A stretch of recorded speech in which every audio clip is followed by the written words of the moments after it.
Kali ini saya akan menjelaskan dulu deh sebelum kita mulai. Saya untuk memastikan kondisi aku masih agak sedikit agak sehat ya.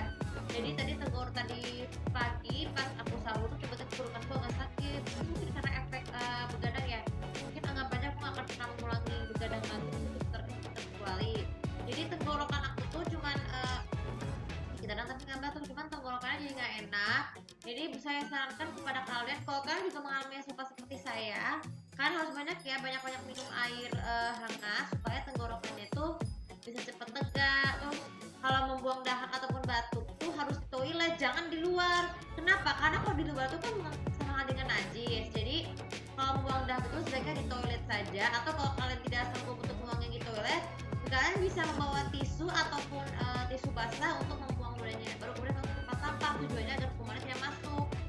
jadi maklumin aja kalau aku lagi suaranya agak ini jaga suara juga kalau lagi flow. Kalian juga seperti itu, harus jaga volume dan frekuensi suara dan suara kalian itu juga harus jaga supaya tenggorokannya gak gampang sakit.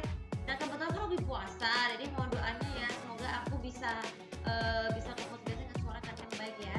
Jadi sekarang topik kali ini kita akan membahas tentang cara membuat air dingin dan air hangat untuk mandi. Jadi kita tahu dengan kondisi cuaca yang seringkali berubah-ubah, kita pasti merasakan rasanya gerah ataupun dingin. Tapi kita bisa bingung nih bagaimana cara mengatur suhu air hangat dan air untuk mandi.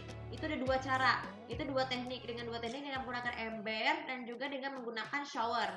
Nah, bagaimana cara melakukannya? Pertama, dengan teknik menggunakan ember. Dengan menggunakan pertama, kalian cuci terlebih dahulu ember atau baskom yang khusus digunakan untuk mandi, asalkan airnya cukup untuk mengguyuri tubuh, guys. Mengguyuri tubuh dengan air yang normal terlebih dahulu, ya. Pasti dengan syarat air kerannya harus bersih dan tidak terkontaminasi ke bahan kimia. Kemudian yang kedua, untuk membuat air hangat, pastikan kalian harus masak terlebih dahulu air dengan menggunakan air minum, ya. Kenapa air minum? Karena kalau air keran atau biasa itu juga tidak akan ada manfaatnya untuk kesehatan.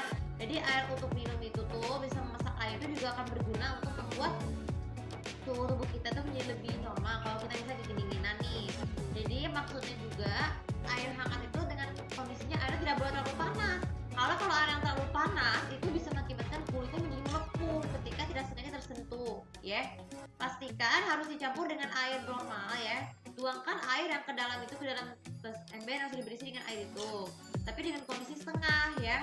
Nah, kemudian yang ketiga, kalau kita guyur tersebut, tunggu sampai airnya benar-benar jadi air hangat, ya. Jangan dipaksa di air panas karena bisa mengakibatkan kulit kita melepuh. Sekarang teknik kalau jika selesai, buang air tersebut terlebih dahulu ataupun kalian bisa gunakan keran, ya, atau shower menambahkannya. Kemudian sedangkan untuk air dingin, kalau air dingin itu sama caranya, tapi asalkan setelah diisi air tadi yang keempat, kalau air dingin air minum, pastikan tambahkan sekali banyak es untuk membuat air dinginnya. Baru setelah itu kalau sudah terlalu dingin, pastikan airnya tuh tuangkan air dinginnya tuh ke dalam ember tadi, ya. Atau dengan kondisi jangan sampai terlalu dingin, karena terlalu dingin itu juga sama bisa membeku dan bisa menghambat berdarah. Baru setelah itu baru deh kalian siap untuk mandi, ya. Sekarang dengan teknik kedua, dengan teknik shower. Kalau teknik shower, cara membuat air hangat itu, kalian harus atur keran yang shower yang dengan air hangat ada tanda H. Kalau yang dingin itu ada tanda C. Putar kedua-duanya dengan air hangat itu supaya dengan bisa jadi satu, ya. Jadi jadilah air hangat dan langsung masukin juga tetap ember ataupun bak mandi, ya.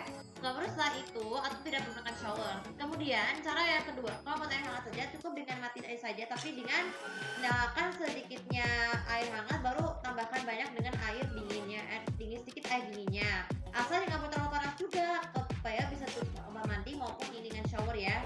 Kemudian dan yang terakhir untuk air dingin, nyalakan nyalakan keran air dingin yang terlalu dengan banyak dan juga sedikit dengan air. Jadi tujuannya supaya tidak terlalu dingin. Nah, baru setelah itu deh kalian bisa menggunakan air mandi sepuasnya untuk mandi.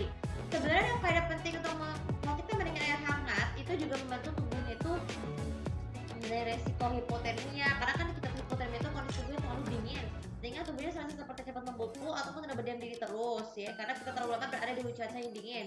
Cuaca yang dingin itu seperti di gunung, terus di tempat perkemahan ataupun di negara-negara dengan cuaca dingin. Kemudian cara manfaat mandi untuk dingin itu juga berguna juga untuk mengatasi rasa batuk, pilek, terus mengurangi. Tapi satu lagi, kok air dingin itu juga mengurangi rasa kantuk.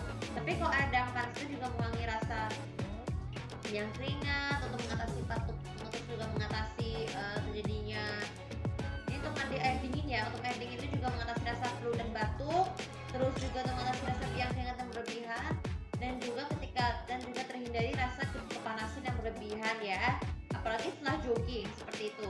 Jadi untuk dalam sekian sesi video kali ini semoga bisa bermanfaat, dan jangan lupa seperti biasa untuk follow sosial media aku, komen, subscribe, serta akun untuk tahu bagaimana cara dari kalian membuat air dingin dan air hangat untuk mandi. Terima kasih. Assalamualaikum warahmatullahi wabarakatuh.